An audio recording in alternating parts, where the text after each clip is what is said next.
My mother threw me out at 17 for coming home late. Now she expects me to donate a kidney to the sister, and call it the least I can do.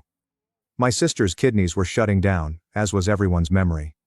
It's funny how a medical emergency can bring a family together, if you can call this group a family, but the glue they constantly employ appears to be guilt rather than love. The phone arrived at 8:30 a.m., just as I was about to pour the last of the quality coffee into my mug. Mom's voice was scratchy, desperate, and unexpected. "Nancy, it's your sister. Emma's kidneys are failing. We need you to get tested. You're her only shot." There was no, "Hi, how are you?" or even a pause before asking. Just what you need. Need, as it has always been. I feel like a walking spare part, rather than their long-ignored kid. My hand froze mid-pour, causing coffee to gush over the edge and drip down my wrist. That sting of fire anchored me more than her words ever could. I hadn't spoken to my mother in 3 years. Not since the last Thanksgiving I foolishly consented to attend, when I was ambushed in the kitchen and blamed for the cranberry sauce being too tart, as if I'd ever touched the blasted thing. And my sister? I hadn't seen Emma since our father's retirement party, when she gave a speech about family values while I sat alone at the distant table with a cold piece of chicken and only my own silence for company. But here she was. Allegedly dying. The phone rings, and I'm supposed to run like a good little soldier. As if nothing ever occurred. I feel like I owe them. You know what is crazy? I was not even surprised. I've always been the backup plan. The just-in-case gal. The one you don't love but keep around in case you need her eventually. It began early. Emma was the golden child. Straight A's, cheer captain, daddy's favorite, and mom's miniature twin. She wore bows and ballet slippers and always had the largest slice of cake. Even on my blasted birthday. I was the one with scraped knees, crazy hair, and a lot of questions. Emma gleamed. I created messes. When she fractured her leg at age 13, I gave up my summer camp money so they could hire a private tutor. I didn't even ask. When she dropped out of college and blamed her lover, they paid for her to restart at a community college in Arizona. When I received a scholarship to a public institution, no one came to help me move in. Now they needed my kidney. "It's the least you can do," Mom responded, her voice quivering with what she undoubtedly interpreted as parental concern. "After everything we've done for you." That phrase landed like a stone in the teeth. What the hell did they do for me? Did they kick me out after I informed them I was depressed? Dad blamed me when he found out about Mom's affair, and needed someone to be upset at other than her. Birthday cards were sent 3 days late, or not at all. I let her talk. Allow her to twist the knife in the way that only mothers can when attempting to shame you into doing something that is your responsibility. The weird thing is, they all believe I'm cruel, cold, detached, but I am not. I quickly learnt that crying in front of wolves just makes them hungry. When I got off the phone, I did not cry. I did not scream or throw anything. I sat down at my table, sipped some cold coffee, and stared at the wall for a long time. I remembered how Emma switched out my science assignment at the last minute, and took credit for mine. I recalled the time she told Mom I had stolen her bracelet, and I was suspended for 3 weeks. I remembered prom night, when I arrived home after being stood up, and she laughed herself to tears. I reflected on all the dinners where my opinions were too strong, and all the car rides where I was instructed to be quiet. And I recalled that statement again. After everything we've done for you. I should have told her to go to hell. Should have hung up and blocked the number. But I did not. I am not formed like that. I've always required more than just silence to function. So I phoned the hospital and inquired what I should do. They planned the testing, and I replied, I'd be there, calm as ever. When I strolled into the clinic, I smiled at the receptionist as if I weren't about to make the first move in a long chess game. They collected my blood, did their tests, and told me it would take a few days to get the entire findings. I thanked them, and stated I was delighted to assist. But within, I was already far ahead of them. Because here's the thing, they forgot. They have spent my entire life educating me not to trust them. Don't count on them. Not to think for a second that I mattered. And now they were requesting a piece of me. A literal part of my body, like it was nothing, as if it were theirs. I said yes. But not for the reasons they believe. They say that memory is a tough thing. A slippery fish that grows bigger as you try to catch it. In my family, however, memory is selective, rather than fluid. They don't remember the things that would make them appear awful, and they hold on to the scraps that depict them as saints. But I remember. I remember everything. I recall the smell of bleach on my hands after cleaning the bathroom, which Emma never used because chores were not for girls with flawless hair and high grades. I recall Mom telling me once, "Calm as reading the weather. You're lucky we even kept you." And no one in the room asked what she meant. I recall Emma screaming crocodile tears when she was caught snatching earrings from the mall, and I ended up apologizing to the security guard. Because that's what a good sister does. People believe that being the black sheep implies disobedience, as if you're the crazy one who disobeyed the rules. However, sometimes you are the black sheep simply because you were born after the golden kid, and there is no longer a limelight for you to shine in. I never had the luxury of failure, because mine was met with exile rather than sympathy or assistance. I received a B- in algebra once, and it developed into a family meeting. Emma failed 3 classes in her senior year, and received a trip to Cancun to reset her mental health. Emma ruined her father's car when she was 15 years old, and she never even got punished. She got a new one for her sweet 16. Meanwhile, age 17, I was kicked out for staying out too late with a boy who was not even my boyfriend. I did not lie. I did not drink.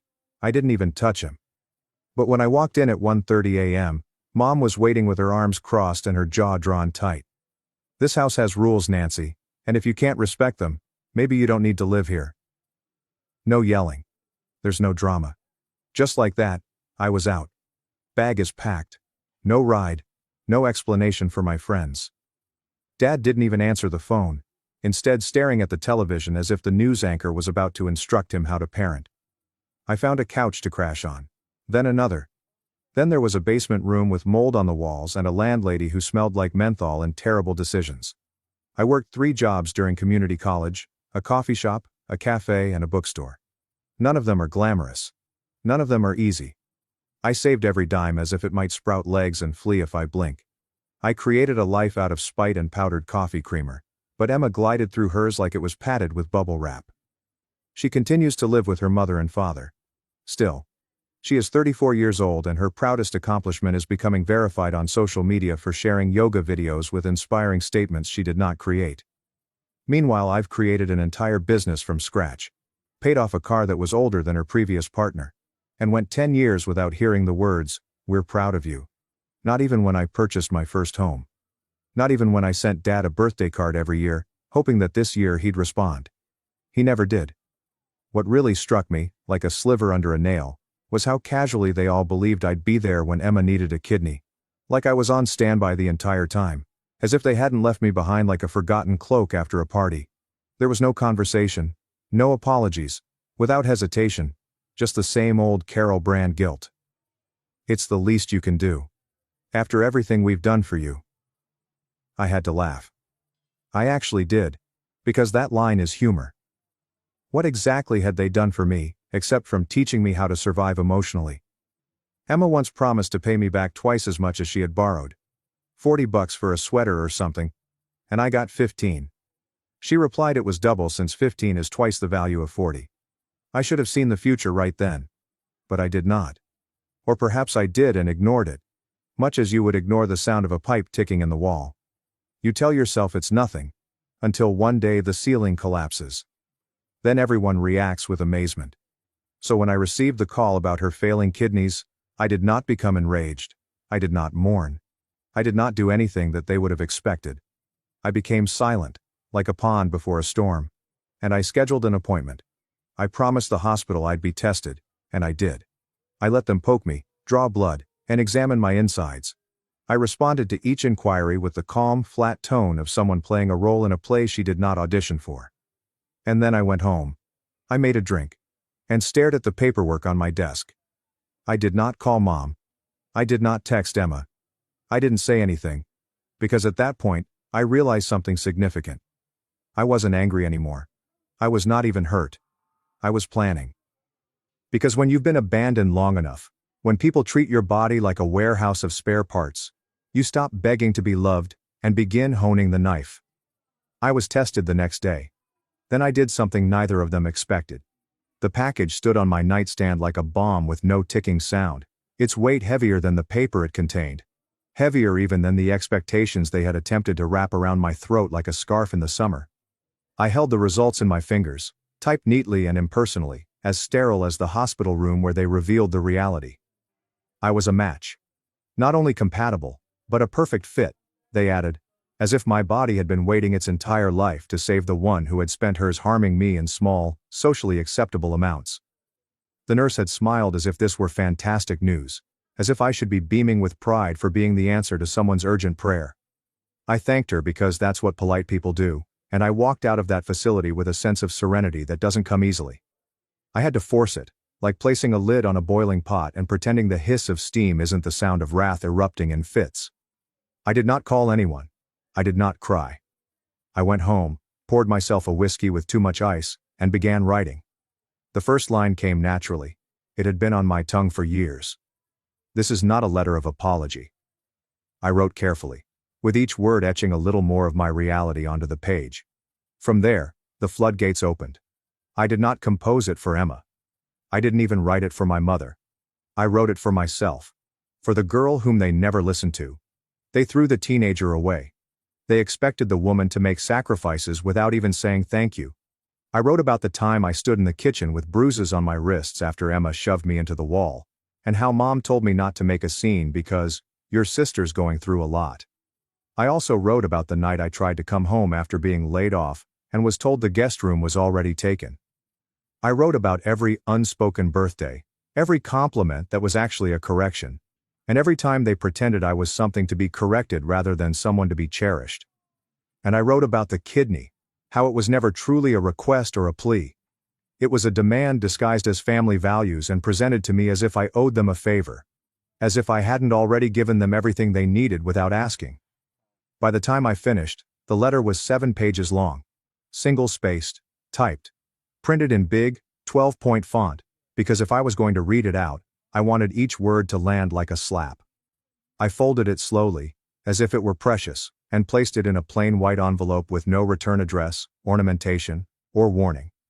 It sat on my nightstand as I practiced the words like a monologue. Because I wasn't simply going to read it. I was going to perform it. I envisioned their faces. Emma would scrunch her nose as if she smelled something horrible. Mom would stiffen as if someone had accused her of being imperfect. How Dad, if he ever showed up, would gaze down at his shoes, as if the floor could prevent him from having to choose a side. In the meantime, I performed my role. I was kind. I was quiet. I was the Nancy they had always wanted. The one who smiled without saying anything and nodded along when Mom made passive-aggressive remarks about how much easier things were before everyone became so sensitive. I brought Emma soup. I held her hand throughout her dialysis appointments. I listened to her cry about her fear of dying with such patience that when she went, I wanted to scream into a pillow. And whenever she said, "Thank you for doing this," I smiled and replied, "Of course. Of course I am saving your life. Of course I am doing the only good thing I have ever done for this family. Of course I'm giving up a part of me so you can continue to live your life." But none of them knew, and could never guess, that I wasn't providing my kidney. I offered a reckoning. I was unable to sleep the night before my surgery. I laid in bed, the envelope beside me like a loaded weapon, and I envisioned what might happen. The nurse would come in and ask whether I was ready. I'd nod, pretending to be calm and breathing normally. Emma would be wheeled in first, and Mom would hover like a crow dressed in beige. I'd get up, hold out the envelope and say, "Before we do this, there's something I need to read." They believed they were preparing for a transplant. I was preparing for a reckoning. The morning of the surgery felt like a blow in the throat, sharp, dry, and entirely unpleasant. It was the kind of day where the air felt like it knew something you didn't, heavy and still, as if a thunderstorm was about to break loose and flood everything in sight. I awoke before my alarm, my pulse beating and my hands shaking, not from dread, but from something that seemed perilously near to ecstasy. After all, after years of being the family footnote, the supporting character in Emma's brilliant story, this was finally going to be my scene. And I was determined to own every moment of it. They forced us to come to the hospital at 6 a.m., as if I hadn't been awake since 4:30. I paced, rereading the letter in my head, tightening each word like a screw. When I stepped into that pre-op waiting room, cleansed, sanitized, and stitched into a pair of pale blue scrubs that smelled like bleach and nervousness, I could feel every set of eyes lock onto me like magnets on a nail.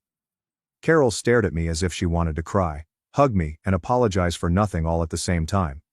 Of course, George sat there like a statue of apathy. Arms crossed, mouth shut, no eye contact. Emma was sitting in a wheelchair, looking smaller than I'd ever seen her. Which was saying something, given that she's never taken up much room outside of her own ego. There were others too. Family. Friends. The type of folks who turn up for the drama, but never for the cleanup.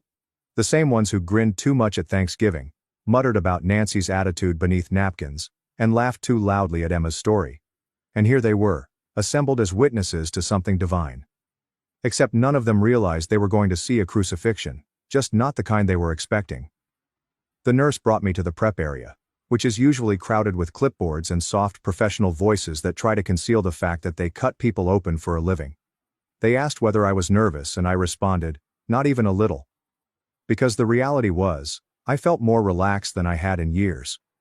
I had something they didn't, a secret weapon, loaded and ready to fire. I kept the envelope tucked inside my hospital bag, wrapped in a hoodie I didn't even like, because if anything happened to that letter before I could read it, I swear I would have burned the entire house down. They put us both in a common waiting area, a pale green room that undoubtedly cost some design consultant a six-figure fee to make it look relaxing.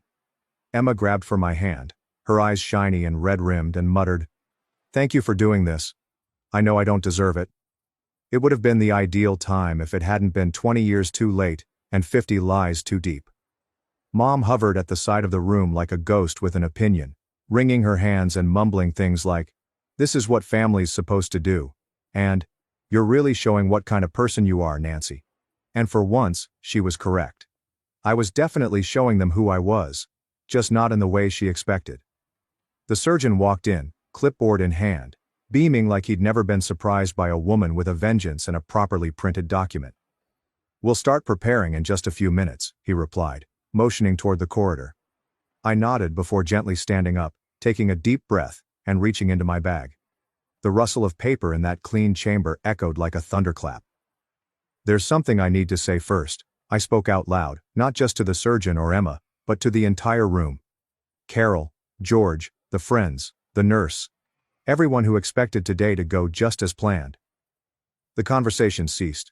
The tension heightened. And then I took out the envelope. "I wrote something," I said, my voice calm yet unfamiliar and exhilarating. "Before we go into this, I think it's important that everyone hears it." Mom's face was devoid of color, as if she knew exactly where this was going. Emma opened her lips to speak, but I raised a finger. Only one, and he responded, "Let me finish. You've had a lifetime of speaking first." And then I began reading. I read every word as if it were scripture, like a confession, trial, and funeral speech all in one. I read about the bruises and gaslighting, the deception disguised as parenting, and the obvious partiality. I read about how I nearly dropped out of college because I couldn't afford textbooks, while Emma was flown to Aspen to clear her mind. I read about being kicked out, lied to, ignored, and used. I read about how this family forgot about me until they needed something from me. Faces moved like storm clouds. Mom looked like she was about to puke up. Emma was openly crying now. But I did not stop. I read until the air felt like it may catch fire. I read until every wall in that room echoed with what they had refused to hear throughout my life. And then, as the final page curled beneath my fingertips, I paused. Everyone gazed at me, waiting for the next line. The conclusion. The reassurance that this was just me venting, before I walked onto the operating table and gave them what they desired. And then I said it. The final line. The section that crashed like a freight train. I had complete control over the space. Every breath stalled mid-chest, every face strained tense with anticipation. And for the first time in my life, they were all really listening. Not to dismiss, correct, roll their eyes, or make my comments more palatable, but because I had something they couldn't ignore. Something that yanked the rug out from under the decades they'd all been standing on as if it were solid ground.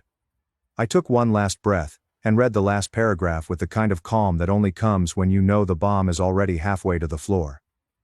I'm a perfect match, but I choose not to donate, because I'm done being the body you throw under the bus. The subsequent hush was unusually quiet. It wasn't only quiet. It was a shocking silence, the kind that screams in your ears and strikes you in the gut. The nurse dropped something, maybe her clipboard or a tray, but I scarcely noticed it since Emma's voice broke like glass. Her cry rang out from behind the oxygen line, as if she were the one suddenly dying. Carol raced forward, her lips open, ready to unleash some holy hell. And she did not disappoint. "You selfish little," she exclaimed, her voice shaking with rage that only a mother like mine could summon. Righteous, entitled, and totally detached from accountability. "You've sentenced your sister to death. Do you believe this makes you stronger? Do you think this is brave?" I did not respond right away. I let the words hang there like smoke, thick and toxic, because I wanted everyone to hear what wasn't being said. That even now, when I have exposed every scar they have ever given me, they still believe they have a claim to my body, silence, and sacrifice. I finally murmured, my voice low but clear. "This makes me free." And with that, I turned and left the room. I'm certain there was commotion behind me, calls to nurses. Emma sheds tears. George muttered, presumably because he still didn't understand half of what had just transpired. But I did not glance back. I did not need to. I'd finished what I came to do. Every stride down the fluorescent hallway felt like I was shedding an old skin that had kept me captive my entire life. The days that followed were like a sluggish, spiraling storm, soaking through everything gradually and mercilessly. The voicemails began that night. Carol, of course, came first. She left a 5-minute masterpiece of rage, remorse, pleading, and backhanded praise that concluded with, "God help you if she dies." Then came Emma's time. Hers were quieter and more unpredictable, with some crying and others angry. One terrifyingly quiet moment when she remarked, "You'll regret this one day. You will realize what you have done." George never called. Not once. But someone, probably Mom, posted a long weepy status on Facebook the next day, naming every extended family member and using the phrase "betrayed by blood" several times. My inbox was loaded with messages from cousins I hadn't communicated with in 10 years. Some people labeled me brave. Others informed me that I was the reason Emma was now on a transplant list with dwindling hope. One of them said, "You're a monster, and you'll die alone." That made me laugh out loud, because monsters don't cry themselves to sleep for 20 years, longing to be seen.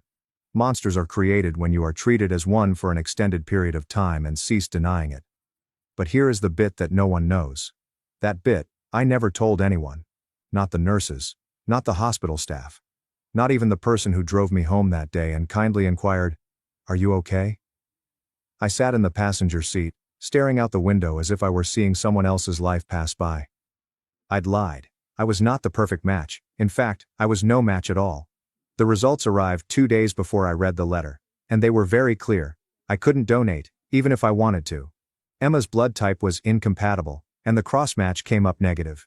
Medically, scientifically, I wasn't any use to her.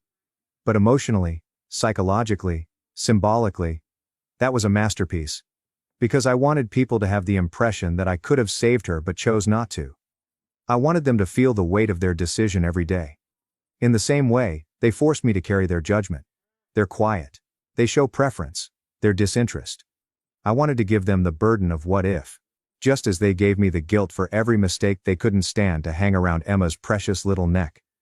I kept the test results in my drawer for exactly 1 week, folded between 2 pages of the letter, as if they were a secret only I could bear. On a Thursday night I took them out one more time, lit a candle in the kitchen, not for her or them, but for me, and held the paper over the flame until the corners curled, became black, and floated to the ground like ash from a burned-down home. Let them ponder. Let them whisper. Allow them to write their stories with me as the villain. I do not care. I've been the antagonist in their narrative of my life for as long as I can remember. And now? I now get to be a writer. Allow them to choke on that what if, just as I did on their silence over the years. Thanks for watching and sticking around till the end. If you enjoyed these stories, make sure to subscribe and hit the bell so you don't miss the next drama-filled episode.